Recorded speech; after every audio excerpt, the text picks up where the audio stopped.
18 ಅಡಿ ಆಳ, 30 ಅಡಿ ಅಗಲ, ಇಷ್ಟೆಲ್ಲ ಅಗದರೂ ಕೂಡ ಯಾವುದೇ ಸಾಕ್ಷಿ ಸಿಕ್ಕಿಲ್ಲ. 13ನೇ ಪಾಯಿಂಟ್, 13ನೇ ದಿನ, ಫಲ ಶೂನ್ಯ. ಅಲ್ಲಲ್ಲ ಇಲ್ಲಿ, ಇಲ್ಲಲ್ಲ ಅಲ್ಲಿ, ಮತ್ತೊಂದು ಕಡೆ ಇನ್ನೊಂದು ಕಡೆ. ಎಲ್ಲಿ ಹಾಗಾದ್ರೆ ಅಸ್ಥಿ? ಆತ ಹೇಳ್ತಾ ಇರುವಂತಹ ನೂರಾರು ಹೆಣಗಳ ಅಸ್ಥಿ ಅಡಗಿರೋದು ಎಲ್ಲಿ? ಇದೆಯಾ ಅದು ನಿಜಕ್ಕೂ? ಈ ಎಲ್ಲಾ ಪ್ರಶ್ನೆಗಳು ಕಾಡ್ತಾ ಇದೆ ವೀಕ್ಷಕರೇ. ಈ ಒಂದು 13ನೇ ಪಾಯಿಂಟ್ ನಲ್ಲಿ ಅತ್ಯಂತ ಹೆಚ್ಚಿನ ಹೆಣವನ್ನ ಹೂಳಿದ್ದೇನೆ ಅಂತ ಆತ ಹೇಳಿದ್ದ ಅಂತ ಹೇಳಲಾಗಿತ್ತು. 13ನೇ ಪಾಯಿಂಟ್ ಅಲ್ಲಿ ಫಸ್ಟ್ ಜಿಪಿಆರ್ ತಂದು ಅದನ್ನ ನೋಡಿದ್ರು, ಸಮೀಕ್ಷೆ ಮಾಡಿ ನೋಡಿದ್ರು, ಎಂಥದ್ದು ಕಾಣಲಿಲ್ಲ. ಆಮೇಲೆ 18 ಅಡಿ ಆಳ, 30 ಅಡಿ ಅಗಲ ಅಗದಿದ್ದಾರೆ. ನಿನ್ನೆ ಇಡೀ ದಿನ ಆಗಿದ್ರು ಕೂಡ ಅಲ್ಲಿ ಏನು ಸಿಕ್ಕಿಲ್ಲ.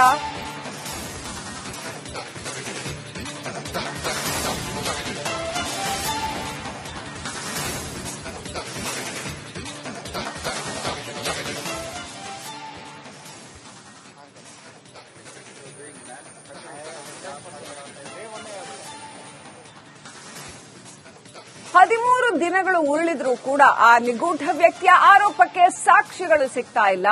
ದಿನವಿಡೀ ಆಗಿದ್ರೂ ಕೂಡ ಒಂದೇ ಒಂದು ಅಸ್ಥಿಯೂ ಕೂಡ ಸಿಕ್ಕಿಲ್ಲ. 14ನೇ ದಿನವೂ ಕೂಡ ಅಂದ್ರೆ ಇವತ್ತು ಕೂಡ 13ನೇ ಪಾಯಿಂಟ್ ನಲ್ಲೇ ಶೋಧ ಕಾರ್ಯ ಮಾಡ್ತಾರೆ ಅಂತ ಹೇಳಲಾಗಿದೆ. 13ನೇ ಪಾಯಿಂಟ್ ನಲ್ಲಿ ಇನ್ನೂ ಕೂಡ ಹುಡುಕಾಟ ಮುಗಿದಿಲ್ಲ ಅಂತ ಹೇಳಲಾಗ್ತಾ ಇದೆ. ನಿನ್ನೆ 2 ಗುಂಡಿ ತೋಡಿದ್ರು, 2 ಹಿಟಾಚಿಗಳನ್ನ ಬಳಸಿ ಸುಮಾರು 18 ಅಡಿ ಆಳ ಅಷ್ಟು ಮತ್ತೆ 30 ಅಡಿ ಅಗಲ ತೆಗೆದ್ರು. ಇನ್ನು ಕೂಡ ಅದೇ ಪಾಯಿಂಟ್ ಅಲ್ಲಿ ಇನ್ನಷ್ಟು ಜಾಗದಲ್ಲಿ ಹುಡುಕಾಟ ಮುಂದುವರಿಯುತ್ತೆ ಅಂತ ಹೇಳಲಾಗ್ತಾ ಇದೆ. ಇವತ್ತು ಉತ್ತರ ದಿಕ್ಕಿನ ಕಡೆ ಹಲವಾರು ಶವ ಹೂತಿದ್ದೀನಿ ಅಂತ ಆ ಮನುಷ್ಯ ಹೇಳಿದ್ದಾನೆ ಅಂತ ಹೇಳಲಾಗ್ತಾ ಇದೆ. ಸೊ ಎಸ್ಐಟಿ ಎಸಿ ಮುಂದೆ ಈ ಮಾಸ್ಕ್ ಮ್ಯಾನ್ ಹೇಳಿಕೆ ಕೊಟ್ಟಿರ್ತಕ್ಕಂಥದ್ದು ಉತ್ತರ ದಿಕ್ಕಿನ ಕಡೆ ನಾನು ಹೆಚ್ಚು ಶವ ಹೋಗಿದ್ದೀನಿ ಅಂತ ಹೇಳಿದ್ದಾನೆ ಅನ್ನೋ ಸುದ್ದಿ ಇದೆ. ದೂರುದಾರನ ಹೇಳಿಕೆಯಂತೆ ಇವತ್ತು ಮತ್ತೆ ಆ ಜಾಗದಲ್ಲಿ ಮತ್ತಷ್ಟು ಗುಂಡಿಗಳನ್ನ ತೋಡಲಾಗುತ್ತೆ. 13ನೇ ಪಾಯಿಂಟ್ ಅಲ್ಲಿ ಇವತ್ತು ಕೂಡ ಎಸ್ಐಟಿ ಉತ್ಖನನವನ್ನ ಮುಂದುವರಿಸುತ್ತೆ.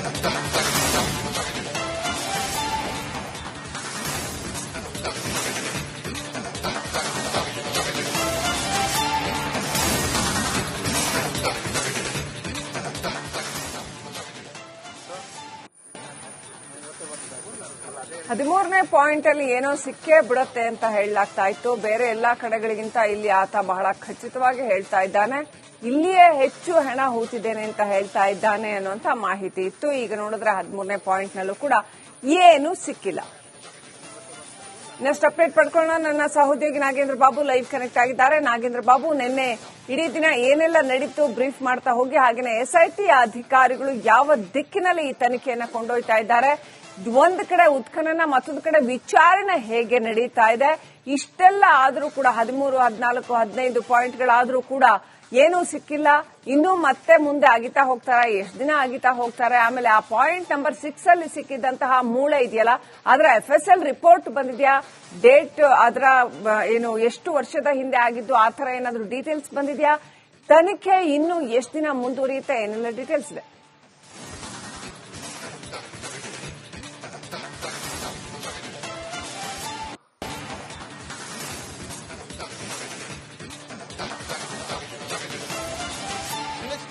ನಿನ್ನೆ ಪ್ರಮುಖವಾಗಿ ಒಂದು ರೀತಿಯಲ್ಲಿ ರೋಚಕ ತಿರುವನ್ನ ಪಡೆದುಕೊಳ್ಳುತ್ತೆ ಈ ಒಂದು ನೂರಾರು ಶವಗಳನ್ನ ಹೂತಿಟ್ಟಿರುವ ವಿಚಾರ ಅಂತ ಹೇಳಲಾಗ್ತಾ ಇತ್ತು. ಹಾಗಾಗಿ ತಂತ್ರಗಾರಿಕೆಯ ಮೊರೆಯನ್ನ ಹೋಗಿದ್ದಂತ ಎಸ್ಐಟಿ ತನಿಖಾ ತಂಡ ನಿನ್ನೆ ಜಿಪಿಆರ್ ಎಕ್ಸ್ಪರ್ಟ್ ಗಳನ್ನ ಕರೆಸಿ ಸುಮಾರು 40 ನಿಮಿಷಗಳ ಕಾಲ 13ನೇ ಪಾಯಿಂಟ್ ನಲ್ಲಿ ಹಾರಾಟವನ್ನು ನಡೆಸುವ ಮೂಲಕ ಒಂದು ಜಿಪಿಆರ್ ಅಳವಡಿಸಿದಂತ ಡ್ರೋನ್ ಅನ್ನ ಹಾರಾಟ ನಡೆಸ್ತಾರೆ. ಯಾವುದೇ ರೀತಿಯಾದಂತಹ ಕಳೆಬರಹಗಳು ಅದರ ಮೂಲಕ ಪತ್ತೆ ಆಗೋದಿಲ್ಲ. ತಂತ್ರಗಾರಿಕೆಯ ಮೂಲಕವೂ ಕೂಡ ಪತ್ತೆ ಆಗದಂತ ಹಿನ್ನೆಲೆಯಲ್ಲಿ 2 ಗಂಟೆಗೆ ಆ ಒಂದು ಪ್ಲಾನಿಂಗ್ ಅನ್ನ ಚೇಂಜ್ ಮಾಡ್ಕೊಳ್ತಾರೆ. ನಿನ್ನೆ ಲಂಚ್ ಬ್ರೇಕ್ ಆದ ಬಳಿಕ 3 ಗಂಟೆಯಿಂದ ಮತ್ತೊಮ್ಮೆ 2 ಹಿಟಾಚಿಗಳ ಮೂಲಕ ನಾವು ಮ್ಯಾನ್ಯುಯಲಿ ಕಾರ್ಯಾಚರಣೆಯನ್ನ ಮಾಡ್ತೀವಿ ಅಂತ ಹೇಳಿ ಒಂದು ಸೂಚನೆಯನ್ನ ಕೂಡ ಕೊಡ್ತಾರೆ. ಹಾಗಾಗಿ 2 ಹಿಟಾಚಿಗಳನ್ನ ಬಳಸಿ ಸುಮಾರು 18 ಅಡಿ ಆಳದವರೆಗೂ ಕೂಡ ಅದು ಅಗದು ಆತ ತೋರಿಸಿದ ಜಾಗದಲ್ಲಿ ಸಾಕಷ್ಟು ಹುಡುಕಾಟವನ್ನು ನಡೆಸಿದ್ರು ಕೂಡ ಅಲ್ಲಿ ಯಾವುದೇ ರೀತಿಯಾದಂತಹ ಕಳೆಬರಹ ಪತ್ತೆ ಆಗಲಿಲ್ಲ. ಅದಾದ ಬಳಿಕ ಇನ್ನೂ 2-3 ಅಡಿ ಅಗೆಯಬೇಕು ಅಂತೇಳಿ ಅಲ್ಲಿ ಆತ ಡಿಮ್ಯಾಂಡ್ ಅನ್ನು ಕೂಡ ಇಟ್ಟಿರ್ತಾನೆ. ಆತನ ಕಾನ್ಫಿಡೆಂಟ್ ಕೂಡ ಅದೇ ರೀತಿಯಾಗಿರುತ್ತೆ. ಇಲ್ಲ, ನಾನು ಇಲ್ಲಿ ಹೂತಿಟ್ಟಿದ್ದೀನಿ, ಒಂದು ಶವ ಅಲ್ಲ, ಸಾಕಷ್ಟು ಶವಗಳನ್ನ ಹೂತಿಟ್ಟಿದ್ದೀನಿ ಅಂತ ಹೇಳಿ ಆತ ಕಾನ್ಫಿಡೆಂಟ್ ಆಗಿ ಹೇಳ್ತಿರ್ತಾನೆ. ಹಾಗಾಗಿ ಆತ ಹೇಳಿದಂತೆ ಸಂಜೆ 7 ಗಂಟೆಯವರೆಗೂ ಕೂಡ ಆತ ತೋರಿಸಿದ ಜಾಗದಲ್ಲಿ ಅದು 2 ಹಿಟಾಚಿಗಳನ್ನ ಬಳಸಿ ಆ ಒಂದು ಜಾಗದಲ್ಲಿ ಸಂಪೂರ್ಣವಾಗಿ ನೋಡಿ ಒಂದು ಆ ಸುತ್ತಲೂ ಕೂಡ 25 ಅಡಿ ಅಗಲದಷ್ಟು 18 ಅಡಿ ಆಳದವರೆಗೂ ಕೂಡ ಅಗೆಯುವಂತ ಕೆಲಸವನ್ನ ಮಾಡ್ತಾರೆ. ಕೊನೆಗೆ ಏನು ಪತ್ತೆ ಆಗದಂತ ಹಿನ್ನೆಲೆಯಲ್ಲಿ ಅಲ್ಲಿ ಮಣ್ಣನ್ನ ಮುಚ್ಚಿ ಅಲ್ಲಿಂದ ವಾಪಸ್ ತೆರಳೋದಕ್ಕೆ ಮುಂದಾಗ್ತಾರೆ. ಆದ್ರೆ ಆ ಸಂದರ್ಭದಲ್ಲಿ ನಾಳೆ ಏನ್ ಮಾಡಬೇಕು ಅಂದ್ರೆ ಇವತ್ತು ಏನ್ ಮಾಡಬೇಕು ಅಂತ ಹೇಳಿ ಅಲ್ಲಿ ಒಂದಷ್ಟು ಚರ್ಚೆಗಳಾದಾಗ ಮುಸುಕುಧಾರಿ ವ್ಯಕ್ತಿ ಮತ್ತೊಂದು ಆದ್ರೆ ನನ್ನ ಏನು ಜೆಸಿಬಿ ನಿಂತು ಕಾರ್ಯಾಚರಣೆಯನ್ನ ಮಾಡ್ತಾ ಇತ್ತಲ್ಲ ಆ ಜೆಸಿಬಿ ನಿಂತಿದ್ದಂತಹ ಜಾಗದಲ್ಲೇ ಉತ್ಖನನವನ್ನ ಮಾಡಬೇಕು ಅಂತ ಹೇಳಿ ಆತ ಮನವಿಯನ್ನ ಮಾಡ್ಕೊಳ್ತಾನೆ. ಹಾಗಾಗಿ ಇವತ್ತು ಮತ್ತೊಮ್ಮೆ ಮುಸುಕುಧಾರಿ ವ್ಯಕ್ತಿಯನ್ನ 13ನೇ ಪಾಯಿಂಟ್ ಕರ್ಕೊಂಡ್ ಬರ್ತಾರೆ. ಅಲ್ಲಿಗೆ ಕರ್ಕೊಂಡ್ಬಂದು ಈ ನಿನ್ನೆ ನಡೆದಂತ ಜಾಗದ ಪಕ್ಕದಲ್ಲೇ ಮತ್ತೊಮ್ಮೆ ಇವತ್ತು ಉತ್ಖನನ ಕಾರ್ಯಾಚರಣೆ ನಡೆಯುತ್ತೆ. ಇವತ್ತು ಸಂಜೆವರೆಗೂ ಕೂಡ ನಡೆಯುತ್ತೆ. ಆದ್ರೆ ಇವತ್ತೇನಾದ್ರೂ ಆತ ಹೇಳಿದ ಜಾಗದಲ್ಲಿ ಏನಾದ್ರೂ ಸಿಗುತ್ತಾ ಇಲ್ವಾ ಅನ್ನೋದ್ರ ಬಗ್ಗೆ ಸತ್ಯ ಶೋಧನೆಗೆ ಇವತ್ತು SIT ತನಿಖಾ ತಂಡ ಮುಂದಾಗುತ್ತೆ. ನೋಡಿ ಶ್ರೀಲಕ್ಷ್ಮಿ, 6ನೇ ಪಾಯಿಂಟ್ ನಲ್ಲಿ ಸಿಕ್ಕಿರುವಂತಹ ಕಳೆಬರಹ ಏನಿತ್ತು ಅದು ಪುರುಷನದ್ದು ಅನ್ನೋದು ಈಗ ಬಹುತೇಕ ಕನ್ಫರ್ಮ್ ಕೂಡ ಆಗಿದೆ. ಅದೇ ನಿಟ್ಟಿನಲ್ಲಿ ನಿನ್ನೆ ಒಂದಷ್ಟು ಚರ್ಚೆಗಳು ಕೂಡ ಸರ್ಕಾರದ ಮಟ್ಟದಲ್ಲಿ ಆಗಿರುವಂತದ್ದು. ಸೊ ಹಾಗಾಗಿ ಈಗ SIT ತನಿಖಾ ತಂಡ ಕೇವಲ ಇಲ್ಲಿ ಉತ್ಖನನವನ್ನ ಮಾಡಿ ಹೋಗ್ತಾ ಇದೆ ಅನ್ನೋದನ್ನ ಎಲ್ಲರೂ ಕೂಡ ನೋಡ್ತಿದ್ದಾರೆ. ಆದ್ರೆ SIT ತನಿಖಾ ತಂಡದ ಕೆಲಸ ಇನ್ನೂ ಜಾಸ್ತಿನೇ ಇರುತ್ತೆ. ಕೇವಲ ಉತ್ಖನನ ಮಾಡೋದಷ್ಟೇ ಅಲ್ಲ, ಪ್ರತಿನಿತ್ಯ ಕೂಡ ಏನೆಲ್ಲ ಆಗಿದೆ, ಎಷ್ಟು ಜನರನ್ನ ವಿಚಾರಣೆಗೊಳಪಡಿಸಿದ್ದಾರೆ, ಏನೆಲ್ಲ ನಿನ್ನೆ ತನಿಖೆಯನ್ನ ಮಾಡಿದ್ರು ಅನ್ನೋದನ್ನ ನೋಡಿ. ನಿನ್ನೆ 8:30ವರೆಗೂ ಕೂಡ ಮುಸುಕುಧಾರಿ ವ್ಯಕ್ತಿ ಜೊತೆ SIT SP ಆಗಿರುವಂತಹ ಜಿತೇಂದ್ರ ದಯಾಮ್ ಅವರು SIT ತನಿಖಾ ತಂಡ ಅಲ್ಲೇ ಇತ್ತು. ಅಲ್ಲಿಂದ ವಾಪಸ್ SIT ಕಚೇರಿಗೆ ಹೋದ ನಂತರ ಎಲ್ಲರೂ ಕೂಡ ಅಲ್ಲಿಗಿಂದ ಹೋದ ನಂತರ ಆ ಮುಸುಕುಧಾರಿ ವ್ಯಕ್ತಿ ಅಲ್ಲಿಂದ ಹೊರಟೋಗ್ತಾನೆ. ಆದ್ರೆ SIT ತನಿಖಾ ತಂಡದ 2ನೇ ಹಂತದ ಕೆಲಸ ಅಲ್ಲಿ ಶುರುವಾಗುತ್ತೆ. ನೋಡಿ, ರಾತ್ರಿ 12 ಗಂಟೆ ಆದ್ರೂ ಆಗಿರುತ್ತೆ. ಯಾಕಂದ್ರೆ ಇಡೀ ದಿನದ ಕಾರ್ಯಾಚರಣೆಯ ದಾಖಲೆಯನ್ನ ಮಾಡಬೇಕಾಗುತ್ತೆ, ಅದನ್ನ ಟೈಪ್ ಅನ್ನ ಮಾಡಬೇಕಾಗುತ್ತೆ. ಒಂದು ಸ್ಪೆಲ್ಲಿಂಗ್ ಮಿಸ್ಟೇಕ್ ಆಗದಂತೆ, ಯಾವುದೇ ತೊಂದರೆ ಆಗದಂತೆ ಅದನ್ನ ಫೈಲ್ ಅನ್ನ ರೆಡಿ ಮಾಡಬೇಕಾಗುತ್ತೆ. ಸಾಕಷ್ಟು ಕೆಲಸಗಳಿರುತ್ತೆ. ರಾತ್ರಿ ಹಗಲು ಅನ್ನದೇ ಒಂದು ರೀತಿಯಲ್ಲಿ SIT ತನಿಖಾ ತಂಡ ಇಲ್ಲಿ ಪಾರದರ್ಶಕವಾಗಿ ತನಿಖೆಯನ್ನ ಮಾಡ್ತಾ ಇದೆ ಅಂದ್ರೂ ಕೂಡ ತಪ್ಪಾಗೋದಿಲ್ಲ. ಒಂದು ಕಡೆ ಇಲ್ಲಿ ಉತ್ಖನನ ಕಾರ್ಯಾಚರಣೆ, ಮತ್ತೊಂದು ಕಡೆ ಒಂದಷ್ಟು ಜನರ ವಿಚಾರಣೆ, ಸಾಕ್ಷಿಗಳ ಒಂದು ಕಲೆಕ್ಟ್ ಮಾಡುವಂತದ್ದು, ಈತ ಹೇಳಿರುವಂತದ್ರಲ್ಲಿ ಎಷ್ಟು ಸತ್ಯ ಇದೆ, ಎಷ್ಟು ಉರುಳಿದೆ ಅನ್ನೋದ್ರ ಬಗ್ಗೆ ಮಾಹಿತಿಗಳನ್ನ ಕಲೆ ಹಾಕೋದು, ಈ ರೀತಿಯಾಗಿ ಬೇರೆ ಬೇರೆ ಬೇರೆ ಆಯಾಮದಲ್ಲಿ SIT ತನಿಖಾ ತಂಡ ಒಂದಷ್ಟು ತನಿಖೆಯನ್ನ ಕೂಡ ನಡೆಸ್ತಾ ಇದೆ. ಬಹುತೇಕ ಇದು ಅಂತಿಮ ಘಟ್ಟಕ್ಕೆ ತಲುಪಿದೆ ಅಂತಂದ್ರೂ ಕೂಡ ತಪ್ಪಾಗೋದಿಲ್ಲ ಶ್ರೀಲಕ್ಷ್ಮಿ. ಮ್ಯಾಕ್ಸಿಮಮ್ ಅಂದ್ರೆ ಇನ್ನು 2-3 ದಿನ ಕಾರ್ಯಾಚರಣೆ ಮುಂದುವರಿಬಹುದು. ಆತ ತೋರಿಸಿದ 13ನೇ ಪಾಯಿಂಟ್ ನಲ್ಲಿ ಮತ್ತೊಂದು ಜಾಗದಲ್ಲಿ ಉತ್ಖನನವನ್ನ ಇವತ್ತು ಮಾಡಬಹುದು. ನಾಳೆ ಅಥವಾ ನಾಡಿದ್ದು ಇನ್ನೆರಡು ದಿನ ಆತ ಬೇರೆಯ ಹೊಸ ಜಾಗಗಳನ್ನ ಕೂಡ ತೋರಿಸುವಂತ ಸಾಧ್ಯತೆಗಳಿದೆ. ಹಾಗಾಗಿ ಇನ್ನು ಈ ಒಂದು ಉತ್ಖನನ ಕಾರ್ಯಾಚರಣೆ ಒಂದು 2-3 ದಿನ ನಡೆದ್ರೂ ಕೂಡ ಹೆಚ್ಚು ಅಂತ ಹೇಳಿ ಈಗ ಇಲ್ಲಿ ಭಾವಿಸಲಾಗ್ತಾ ಇದೆ. ಇಲ್ಲಿವರೆಗೂ ಕೂಡ ಪತ್ತೆ ಆಗಿರೋದೇನು ಇಲ್ಲ. ಪತ್ತೆ ಆಗಿದ್ರು ಕೂಡ ಅದು ವ್ಯಕ್ತಿ ಎದ್ದು ಅಂತ ಹೇಳಲಾಗ್ತದೆ. ಯಾಕಂದ್ರೆ ಆ ಮುಸುಕುಧಾರಿ ವ್ಯಕ್ತಿ ಹೇಳಿರೋದು 100 ಶವಗಳನ್ನ ಹೂತಿಟ್ಟಿದ್ದೀನಿ, ಅದರಲ್ಲಿ ಮಹಿಳೆಯರ ಶವ, ಯುವತಿಯರ ಶವ ಹೂತಿಟ್ಟಿರೋದಾಗಿ ಆತ ಗಂಭೀರವಾದಂತಹ ಆರೋಪವನ್ನ ಮಾಡಿದ್ದ. ಆ ಒಂದು ಆರೋಪದ ಹಿನ್ನೆಲೆಯಲ್ಲಿ ಸತ್ಯ ಶೋಧನೆ ಮಾಡೋದಕ್ಕೆ SIT ತನಿಖಾ ತಂಡವನ್ನ ರಚನೆ ಮಾಡಿತ್ತು. ಪಾರದರ್ಶಕವಾಗಿ ತನಿಖೆಯನ್ನ ನಡೆಸ್ತಾ ಇದೆ SIT ತನಿಖಾ ತಂಡ. ನೋಡಿ, ಕಾರಣ ಏನಕ್ಕೆ ಅಂತ ಹೇಳ್ತೀನಿ. ನೋಡಿ, ಇಷ್ಟು ದಿನ ಪರದೆಯನ್ನ ಹಾಕಿ ಎಲ್ಲವನ್ನು ಕೂಡ ಕ್ಲೋಸ್ ಮಾಡಿ ಉತ್ಖನನ ಕಾರ್ಯಾಚರಣೆ ನಡೆಸ್ತಾ ಇತ್ತು. ಆದ್ರೆ ನಿನ್ನೆ ಯಾವುದೇ ರೀತಿಯಾದಂತಹ ಪರದೆಯನ್ನ ಹಾಕಿರ್ಲಿಲ್ಲ. ಅಲ್ಲಿ ತನಿಖೆ ಹೇಗ್ ನಡೆಸುತ್ತೆ SIT ತನಿಖಾ ತಂಡ, ಉತ್ಖನನ ಕಾರ್ಯ ಹೇಗ್ ನಡೆಯುತ್ತೆ, ಅಲ್ಲಿ ಏನೆಲ್ಲ ಬೆಳವಣಿಗೆ ಆಗುತ್ತೆ ಅನ್ನೋದನ್ನ ಎಲ್ಲರೂ ಕೂಡ ನಿನ್ನೆ ರಾಜ್ಯದ ಇಡೀ ಜನ ಅಲ್ಲಿ ನೋಡಿದ್ದಾರೆ ಮಾಧ್ಯಮಗಳ ಮೂಲಕ. ನಾವು ಕೂಡ ಅಲ್ಲೇ ನಿಂತ್ಕೊಂಡು ನೋಡ್ತಾ ಇದ್ವಿ ಎಲ್ಲ ಏನೆಲ್ಲ ಆಗುತ್ತೆ ಅಂತ ಹೇಳಿ. ಹಾಗಾಗಿ ಎಲ್ಲ ಒಂದ್ ಕಡೆ ಪಾರದರ್ಶಕವಾದಂತಹ ತನಿಖೆ SIT ಮಾಡ್ತಾ ಇದೆ ಅಂದ್ರೂ ಕೂಡ ತಪ್ಪಾಗೋದಿಲ್ಲ ಶ್ರೀಲಕ್ಷ್ಮಿ. ನಾಗೇಂದ್ರ ಬಾಬು, ಇನ್ನು ಅಲ್ಲಿನ ಸ್ಥಳೀಯರು ಏನ್ ಹೇಳ್ತಾರೆ? ಸ್ಥಳೀಯರು ಕೂಡ ಸಾಕಷ್ಟು ದಿನಗಳಿಂದ ಇದನ್ನೆಲ್ಲ ನೋಡ್ತಾ ಇದ್ದಾರೆ. ಒಂದು ಕಡೆ ಬಹಳ ದೊಡ್ಡ ಆಗ್ರಹ ಕೇಳಿ ಬರ್ತಾ ಇತ್ತು. ಏನು ಅಂತಂದ್ರೆ ಧರ್ಮಸ್ಥಳದ ವಿರುದ್ಧವಾಗಿ ಅಪಪ್ರಚಾರ ಮಾಡಲಾಗ್ತಾ ಇದೆ ಈ ಒಂದು ಪ್ರಕರಣವನ್ನ ಬಳಸಿಕೊಂಡು ಅನ್ನುವಂಥದ್ದು ಕೂಡ ಕೇಳಿ ಬರ್ತಾ ಇತ್ತು. ಬೇರೆ ಯಾರು ಇದರಲ್ಲಿ ಈ ತಮಿಳುನಾಡಿಂದ ಒಂದಷ್ಟು ಜನ ಬಂದಿದ್ರು, ಈತನ ಜೊತೆ ಕೆಲಸ ಮಾಡಿದವರು ಅಂತ ಹೇಳಲಾಯ್ತು. 2ನೇ ವ್ಯಕ್ತಿಯೊಬ್ಬ ಬಂದು ಇನ್ನೊಂದು ದೂರು ಕೊಟ್ರು ಅಂತ ಹೇಳಲಾಯ್ತು. ಸಾಕಷ್ಟು ವಿಚಾರಗಳು ಕೇಳಿ ಬರ್ತಾ ಇದೆ. ಆದ್ರೆ ಯಾವುದೂ ಕೂಡ ಖಚಿತವಾಗಿ ನಿಖರವಾಗಿ ಯಾವುದೇ ಸಾಕ್ಷಿ ದೊರೆಯುವಂತದ್ದಾಗ್ಲಿ ಇಂಥದ್ದು ಯಾವುದು ಕೂಡ ಇದುವರೆಗೂ ಆಗಿಲ್ಲ. ಸೊ ಈಗ ಸದನದಲ್ಲೂ ಕೂಡ ಈ ವಿಚಾರ ಪ್ರತಿಧ್ವನಿಸಿದೆ ನಾಗೇಂದ್ರ ಬಾಬು. ಹಾಗಾದ್ರೆ ಮುಂದೆ ಏನು ಮಾಡ್ತಾರಂತೆ? SIT ತನಿಖೆಯನ್ನ ಇವರು ಇದ್ದಕ್ಕಿದ್ದಾಗೆ ಏನಾದ್ರೂ ಅದನ್ನ ಸ್ಟಾಪ್ ಮಾಡ್ತಾರಾ, ಅಥವಾ ಇನ್ನೂ ಆತ ಹೊಸ ಹೊಸ ಪಾಯಿಂಟ್ಗಳನ್ನ ತೋರಿಸ್ತಾ ಹೋಗ್ತಾನಾ, ಹೊಸ ಹೊಸ ಜಾಗದಲ್ಲಿ ಅಗಿತಾ ಹೋಗ್ತಾರಾ? ಮುಂದೆ ಯಾವ ದಿಕ್ಕಿನಲ್ಲಿ ಹೋಗುತ್ತೆ ಈ ತನಿಖೆ ಅಂತ ಅನ್ಸುತ್ತೆ?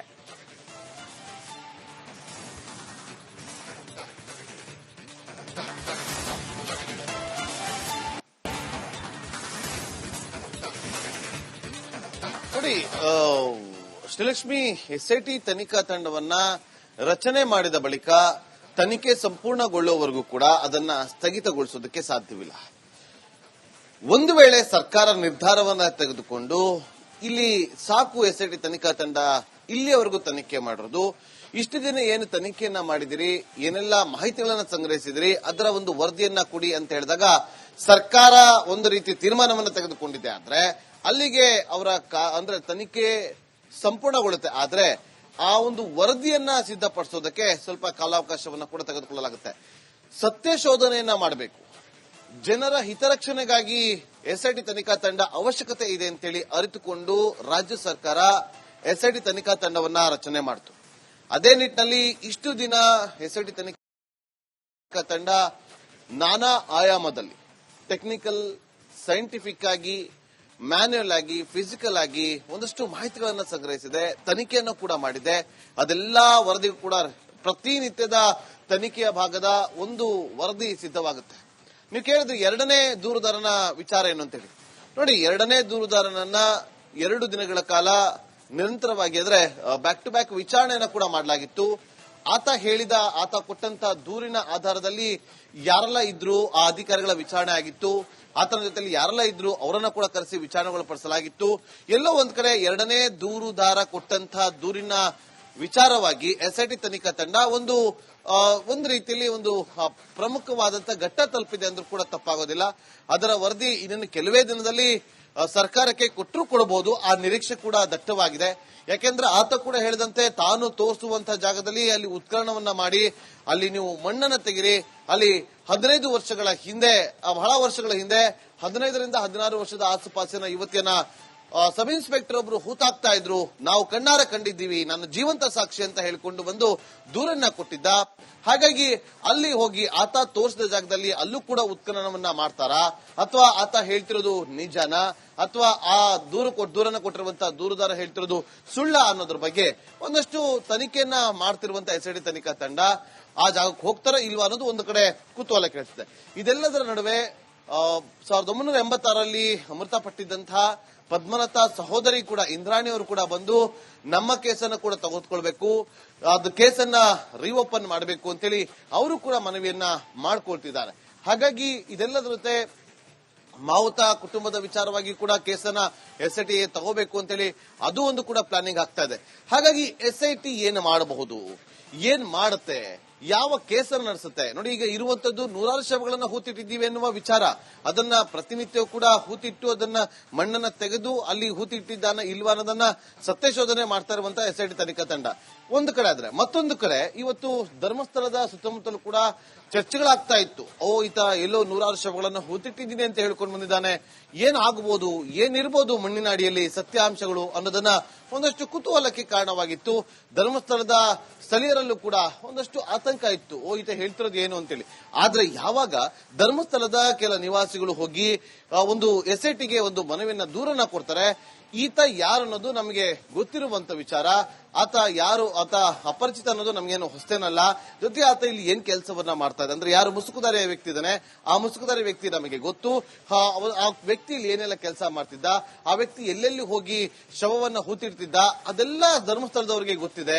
ಹಾಗಾಗಿ ನಿಮ್ಮ ಎಸ್ಐಟಿ ತನಿಖಾ ತಂಡದ ಭಾಗವಾಗಿ ನಮ್ಮನ್ನು ಕೂಡ ಸ್ವತಂತ್ರವಾಗಿ ಸೇರಿಸಿಕೊಂಡು ಸ್ವತಂತ್ರವಾಗಿ ನಿಮಗೆ ಮಾಹಿತಿಯನ್ನು ಹಂಚಿಕೊಳ್ಳೋದಕ್ಕೆ ಒಂದು ಅನುಮತಿಯನ್ನ ಕೊಡಿ ಅಂತೇಳಿ ಅವರು ಕೂಡ ಗ್ರಾಮಸ್ಥರು ಕೂಡ ಮನವಿಯನ್ನ ಮಾಡಿಕೊಂಡಿದ್ದಾರೆ. ಹಾಗಾಗಿ ಧರ್ಮಸ್ಥಳದ ಸ್ಥಳೀಯ ಮಟ್ಟದಲ್ಲಿ ಎಲ್ಲೋ ಒಂದ್ ಕಡೆ ಇಲ್ಲಿಯವರು ಕೂಡ ಹೇಳ್ಕೊಂಡ್ ಬಂದಿರೋದು ಅಂದ್ರೆ ಯಾವುದೇ ರೀತಿಯಾದಂತಹ ಕಳೆಬರಹ ಸಿಗದಂತ ಹಿನ್ನೆಲೆಯಲ್ಲಿ ಈತ ಎಲ್ಲೋ ಒಂದು ಕಡೆ ಸುಳ್ಳು ಹೇಳ್ಕೊಂಡು ಬಂದಿದ್ದಾನೆ ಅನ್ನೋದು ಒಂದಷ್ಟು ಚರ್ಚೆಗಳಾಗ್ತಾ ಇದೆ. ಮತ್ತೊಂದು ಕಡೆ ಸತ್ಯಾಂಶ ಹೊರಬರಲಿ, ಯಾರೇ ತಪ್ಪು ಮಾಡಿದ್ರು ಕೂಡ ಅದು ತಪ್ಪೆ, ಅಥವಾ ಈತ ಹೇಳ್ತಿರೋದು ಸುಳ್ಳಾಗಿದ್ರೆ ಅದು ಕೂಡ ಸತ್ಯಾಂಶ ಹೊರಬರಲಿ, ಅಥವಾ ಆತ ಹೇಳಿದ ಸತ್ಯನೇ ಆಗಿದ್ರೆ ಕಳಬರಗಳು ಪತ್ತೆ ಹಚ್ಚಿ ಆ ಮೂಲಕ ಸತ್ಯಾಂಶವನ್ನ ಹೊರಹಾಕುವಂತ ಕೆಲಸವನ್ನ ಎಸ್ಐಟಿ ತನಿಖಾ ತಂಡ ಮಾಡ್ಲಿ ಅಂತೇಳಿ ಒಂದು ಕಡೆಯಿಂದ ಮಾತುಗಳು ಕೇಳಿ ಬರ್ತಾ ಇದೆ. ಹಾಗಾಗಿ ಎಸ್ಐಟಿ ತಂಡದ ತನಿಖೆಯ ಭಾಗವಾಗಿ ಮಾತಾಡೋದಾದ್ರೆ ಬಹುತೇಕ ಇನ್ನು ನಾವು ಅಂದುಕೊಂಡಂತೆ 20-30% ಅಷ್ಟೇ ತನಿಖೆ ನಡೆದಿರೋದು ಅನ್ನೋದು ಒಂದು ಸ್ಪಷ್ಟವಾಗಿ ಗೊತ್ತಾಗ್ತಾ ಇದೆ. ಆದ್ರೆ ಉತ್ಖನನ ಕಾರ್ಯಾಚರಣೆಯಲ್ಲಿ ಬಹುತೇಕ ಆತ ಹೇಳಿದಂತೆ 100 ಶವಗಳನ್ನು ಹೂತಿಟ್ಟಿದ್ದೀನಿ ಅಂತೇಳಿ, ಆದ್ರೆ ಈಗ ನಡೆದಿರುವಂತದ್ದು 16 ಪಾಯಿಂಟ್ಗಳಲ್ಲಿ ಮಾತ್ರ, 16 ಜಾಗದಲ್ಲಿ ಮಾತ್ರ ಉತ್ಖನನ ಕಾರ್ಯಾಚರಣೆ ನಡೆದಿದೆ. ಆ ಒಂದು ಉತ್ಖನನ ಕಾರ್ಯಾಚರಣೆ ಬದಿಗಿಟ್ಟು ಬೇರೆ ಆಯಾಮದಲ್ಲಿ ಅವರು ತನಿಖೆ ನಡೆಸೋದಕ್ಕೆ ಹೋದ್ರೆ ಅಲ್ಲೂ ಕೂಡ ಎಲ್ಲೋ ಒಂದು ಕಡೆ ಸತ್ಯಾಂಶಗಳು ರಾಜ್ಯದ ಜನರ ಮುಂದೆ ಇಡುವಂತಹ ಕೆಲಸವನ್ನ ಎಸ್ಐಟಿ ಅತಿ ಶೀಘ್ರದಲ್ಲೇ ಮಾಡಬಹುದು.